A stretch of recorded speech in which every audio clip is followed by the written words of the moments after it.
Motor. Oh. Shout out Tambucho Riders. Shout out po.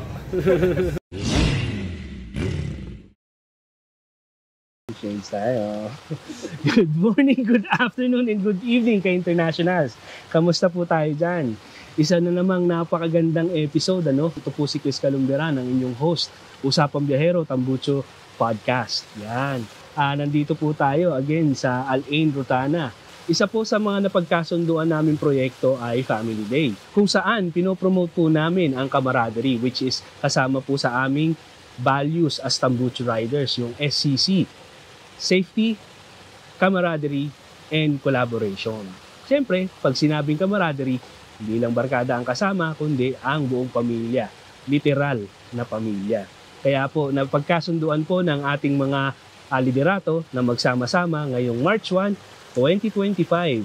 Ramadan Kareem para sa ating mga kapatid na mga Muslim dyan. No? First day of Ramadan dito po sa UAE. At sa buong mundo, syempre. Ayun, kasama po natin ang isang kapitapitagang miyembro ng Abu Dhabi chapter. Isa po siya sa ating committee pagdating sa safety. No? Isa yun sa ating pinopromote, yung safety, na bibigay po siya ng kanyang oras para magbigay ng training sa ating mga kamiyembro. Safety training pagdating sa safety ng pag-ride. Yun na nga yun. Ano pa nga ba? None other than Mr. Jonas Ferdinand, Project 1 Bukoy. Yes. What's up, what's up? What's up, what's up? Kamusta, kamusta, kamusta? Ang ganda ng ating background. Same. Water feature. This is different, no? Prime location. Mahal ang bayad kapag ka nakatapat, 5-star. 5-star location. Shout out po sa ating Abu Dhabi Vice President na si Mr. MJ, no? Mark Joseph MJ Paras. Since nandito na rin naman ang presence ng ating bigating mga officers. Kasama natin si shoutout kay Sir Ray, President Ray, Vice President MJ. Ayan, si Kevin, tsaka yung family niya nandito, yun, no? Ayan, so yun, kamusta na, sir? Buti. Same as same. Walang Kahit pag sa trabaho, banat pa rin. Panalo. Yun, sir. Tell us about yourself. Pa-interview pala to eh. Kala ko, hindi naman ako mag-a-apply ng trabaho eh. Hindi mo naman sinabi na mag-a-apply pala akong trabaho. You're hired. Tell us something about yourself. Something about myself. Respondent ka. You're working I think UAE the biggest part of me is not actually being a first responder. Let's say it's more on DIY. Yun ako eh. Ako si DIY eh. From childhood kasi I was given, I think my dad trained me to have a very useful hands.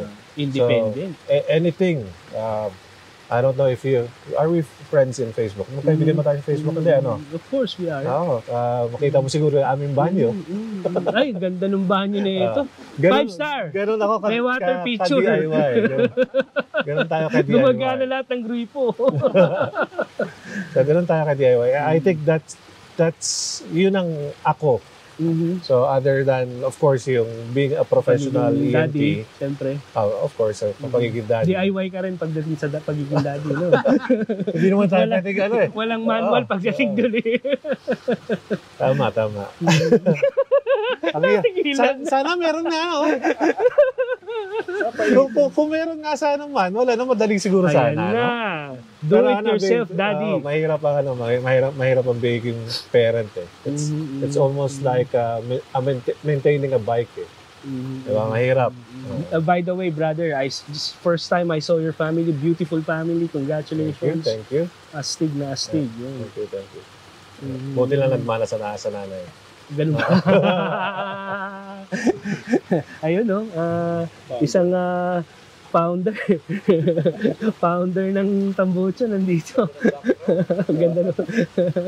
Ayun, sir, yun. So, paano ka nasali sa Tambucho nga pala, no? Yun ang isang mga una nating tanong, eh. Paano nga ba? sila Mike yata, Mike Busa. Sila yata ang una ko kasama. Tapos, while nasa ride, nagkita-kita tayo sa isang event yata. And that was the first time. And then, nakita na tayo sa Hata. I think that was the that first was time. the second ride, Yeah. Hata. I And think you that was were it. sharing your Keto. keto diet, yeah. Which now it's gone. I'm not gone. It came back pala. It came back. Oo. It's really discipline. Napaka. Oh, yeah. Doon tayo nag-start eh. It wasn't, we were meant to probably to see each other, magkakilala. Astig. Kasi hindi naman talaga, I never planned na magkaroon ng group or ano eh. Why is that? Very, Busy ang ano eh. busy. Everything is busy. I've tried a lot of groups eh. Airsoft, swimming groups, running groups. Masyadong busy sa work eh. And yun kasi sa work, we are not always available for the weekends. Correct. It's that's why sabi ko he was pushing me to be a VP for Abu Dhabi. I said, hindi ko pwede eh. You have to be responsible Your enough plate na is full. to be available eh. Hindi pwede eh. Actually, I remember one conversation we have sa Hata, no? Why Japanese bike? Reliability. Japanese bikes are more reliable. But is it yun ba talaga ang choice mo? It depends. If it's going if it's going to be a daily, go with a Japanese bike. If you want beauty, of course, ano pa ba tayo, di ba? German, di ba? It will be a BMW. Not that I'm saying na hindi reliable ang BM, especially now ang BM very reliable na, you know? Pero of course, like the Ducati, my first bike supposed to be a Ducati in the UAE. Pero tinanong ko yung Desmo, maintenance ng Desmo, parts itself is 5,000 dirhams. No? So I said, and it's every 5,000 kilometers. Oh, dear. And 5,000, ano ko lang yan, 1 month ko lang ang 5,000. So ibig sabihin, I will shed 5,000 every month. So it's not an ideal daily bike for you. Yeah. So that's why I ended up with a Japanese bike. Well, after all said and done, di ba? Meron ka pa bang ibang location, dream ride, kumbaga, di ba?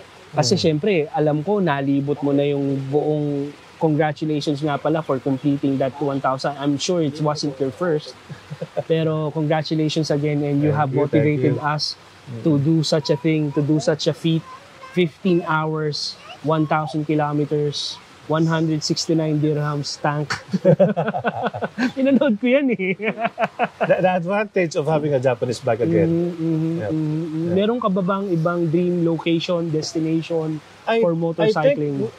If given time, I really don't have to go out of Abu Dhabi pa. The UAE. Kasi ang dami pong pwede ikutan eh. Right. You can still do another Emirates ride, but a different location.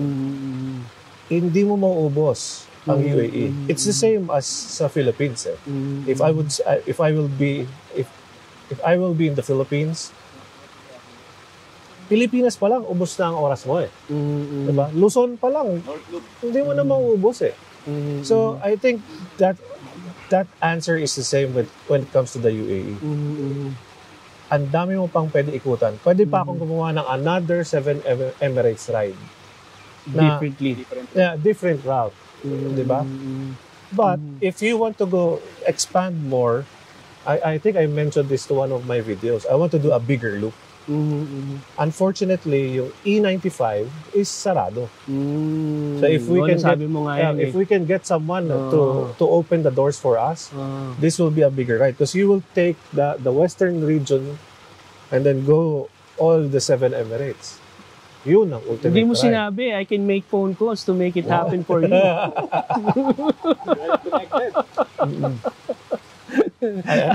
Maybe So, we can. Makukumpara ba yan? Makukumpara ba yung analogy na yan? Makukumpara ba yan doon sa it's not about the bike, but The journey. the journey. Yep. Yep. It's not about the location, but Yeah, true. Yeah. Mhm. Bike, for me, I think MJ is one of my closest friends with Tambucho, and he knows that I don't care Mhm. what bike I ride. I don't care what bike you ride. Mhm. Even if you ride a 250cc, you'll be a brother to me. Mhm. Any bike, Mhm. as long as it has two wheels. Mhm. Diba? Kasi they all have the same, you both have the same passion. Mhm. The passion of traveling and moving from one place to another using two wheels. I think that's the concept of Correct. of being a rider. Totoo. Kaya nga nag-open kami, well, it went to a long discussion about welcoming low CC riders. Yun nga, kasi nga it's not about the bike, it's about the camaraderie, obviously.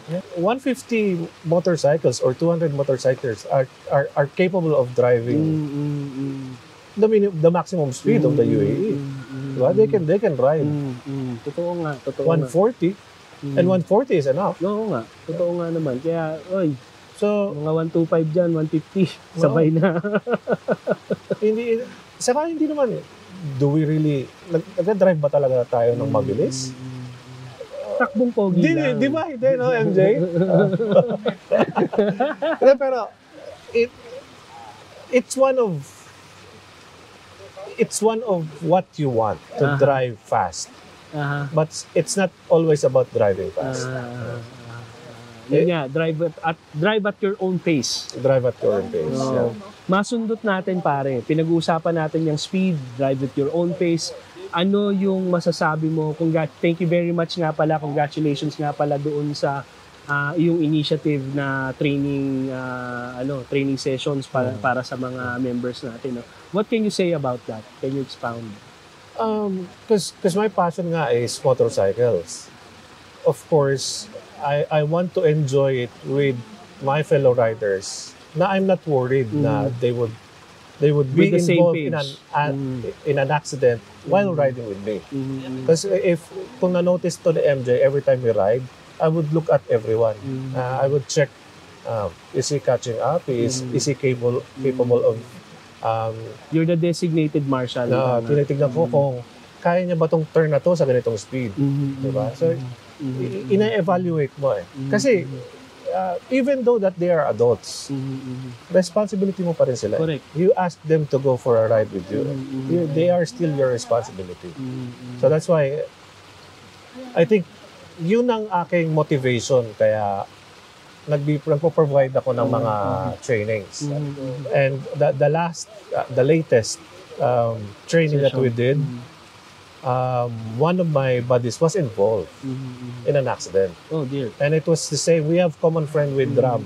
Shout out Ram, my brother. He was involved. So that's why I started it again.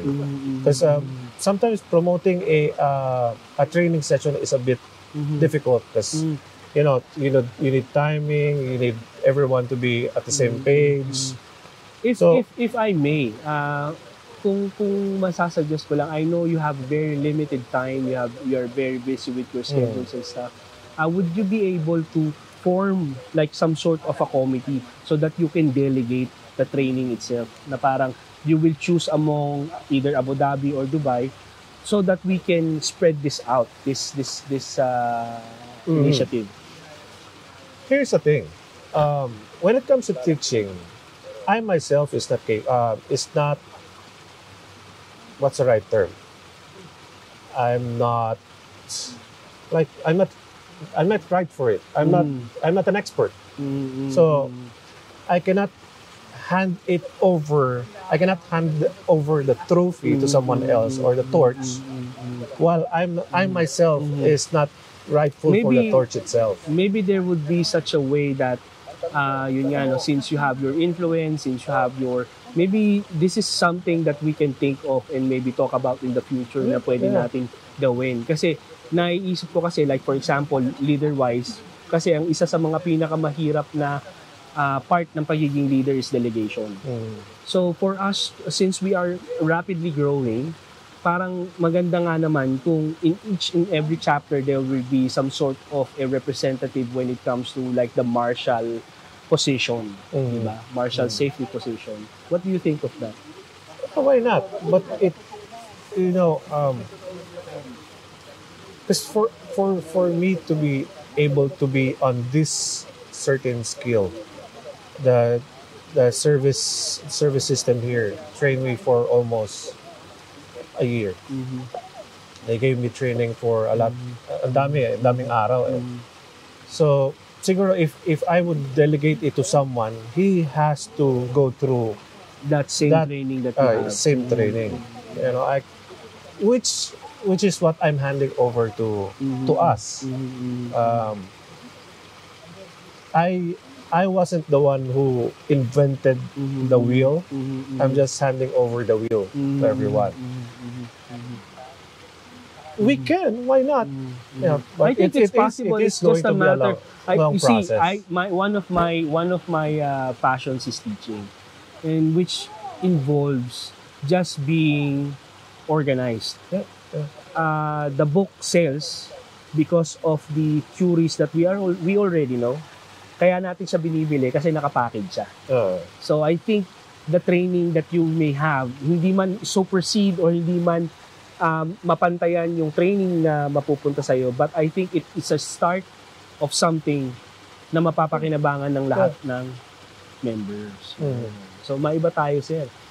Meron ka bang maipapayo sa mga aspirant natin, sa mga aspiring riders dito sa UAE internationally?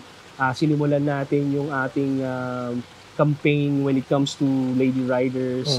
I heard that your better half is planning to get her own motorcycle. Yeah. What can you say about that? What would you be able to share our aspirants? Siguro para sa akin, you really have to know your bike so that you'll be a safe rider. It's all about knowing the bike. Ngayon, like whenever we drive on the road, we will notice na there are a lot of drivers na they would really cause accident. Know your bike. Parang you really have to choose what your bike is. Parang na ano siya parang nahihalin tulad siya sa life partner. Being a successful rider means it is going to be your better half. Oo nga. It's your better half. Oo. So yun, yung the second one you were mentioning was defensive driving. Well, just pareha sa kotse, you have to be a defensive driver. Yun nga lang, because you're not in a cage, then you have to, kailangan doblehin mo yung effort mo na maging safer ka eh. Now, because yun ang kailangan mo, you need training. Most of the time kasi, katulad yan, we respond to a lot of calls with talabat riders. Eh. Kasi ang nangyayari kasi, they were given a license, but they didn't train themselves to emergency braking, evasive maneuvers. It doesn't come normal eh. Even though you were trained how to brake, even though you were trained to swerve, but you were not trained to evade. So that's why you give training. So ako every time I go out of my driveway, evasive maneuver agad eh. Wala naman ako ine-evase. Wala ako iniiwasan. Pero I just have to do it. Now, kayo, para malaman mo rin okay ba yung gulong ko? Mararamdaman mo na lahat ng ng parts mo eh. Kumakalog ba yung chain ko? Lahat yun eh, mararamdaman mo na eh. So that's why training talaga ang number one. Pag wala kang training, like my daughters, I would train them how to know their bike, how to fix their bike, how to ride their bike before they can even ride their bike alone. Kasi kailangan eh. I don't want them to be part of the statistics na ay nadulas eh. I had to drop my bike eh. Yan madalas ang excuses eh. Pero do you really have to? Yun nga eh. Kaya nga masasabi ko na if you really want to be the best at something, you really need to invest not just money but time and effort para maging learner ka doon sa subject na yun, di ba? Yeah. Lalo na kung hilig mo siya. Yeah. Diba? Yun yung minsan ang tanong sa akin, Jonas, ano bang best upgrade Wow. sa bike? I just bought a bike. Bibili ko lang ng bike. Ano bang upgrade natin? Ano bang best checkout item? Diba? Ano bang i-add to cart natin? Marami mga advice, change the brakes, or change the levers, or change the tires para mas magiging makapit. All of those are irrelevant kung you don't have the training. Invest on yourself. Invest on yourself. Bili ka ng skills. Sana nga lang pwede mo i-add to cart. Kaya lang hindi. You really have to make time. Diba? My brain is like rolling in, you know, like why not make like a video yun nga no, video series when it comes to safety, para syempre hindi na natin kailangan to be there present. They can just watch it and then practice, di ba? I've got 20 videos yata when it comes to riding Pero kasi yun nga, yung YouTube video kasi natin, that's just about riding but it's more on the kalikot side So the riding part is just because I want to help, which is also a DIY. Very passionate ka nga pagdating doon. I watch your videos most of the time. Talagang very passionate ka rin sa ginagawa ko, and ginagawa mo, and I admire that with you. Very good, very good. Meron ka pa bang ibang bukod dun sa pagiging defensive rider and knowing your tool, ano pa bang pwede mo maidagdag dyan? Ano pa ba? Don't take it personally. yung attitude sa riding, di ba? Ako ganun ako well, I wasn't. Hindi ako ganun dati. Pag may nag-swerve sa'yo dati, kulang na lang ibaon mo siya sa lupa. Pero now, hindi. Every time na merong something, may mag-cut sa'yo or mag-brake check sa'yo, kaliwali. As we say in Arabic, kaliwali. Forget never about mind. it. Never mind. Kakausap lang namin kagabi with, who was I with last night? Sabi ko, yung anger mo na yun, iuwi mo pa sa bahay. Yeah. And habang galit ka, pati children mo, pati wife mo, sa butterfly effect. Ano mo pa sa anger mo, madamay mo pa. So, siguro yun, emotion, driving should not involve emotion. Correct. Diba? Yun. Such a very informative episode ngayon, di ba? Napaka-intuitive, napaka-generous ng ating guest. Very nice. Let's cut this sweet and short. Yes. Any shout-outs sa mga manonood, sa mga relatives Shout mo out to my subscribers, of course. And of course, to the relatives of yung relatives namin sa Philippines, of course, and mga brad ko, of course. That's it. Yun. Ito na naman po, isang kagilagilalas at isang kahindik-hindik na episode na naman, kasama natin, of course, your host, Chris Calumberan, and Jonas, aka Project One Bukoy. Ayos, nagsasabing, ride strong and ride safe. Ride united and roar. Roar together. Astig, very good. God bless. Cheers, man. Thank you. Pasensya na. Hindi tayo sanay sa... Okay lang. Ganda nga.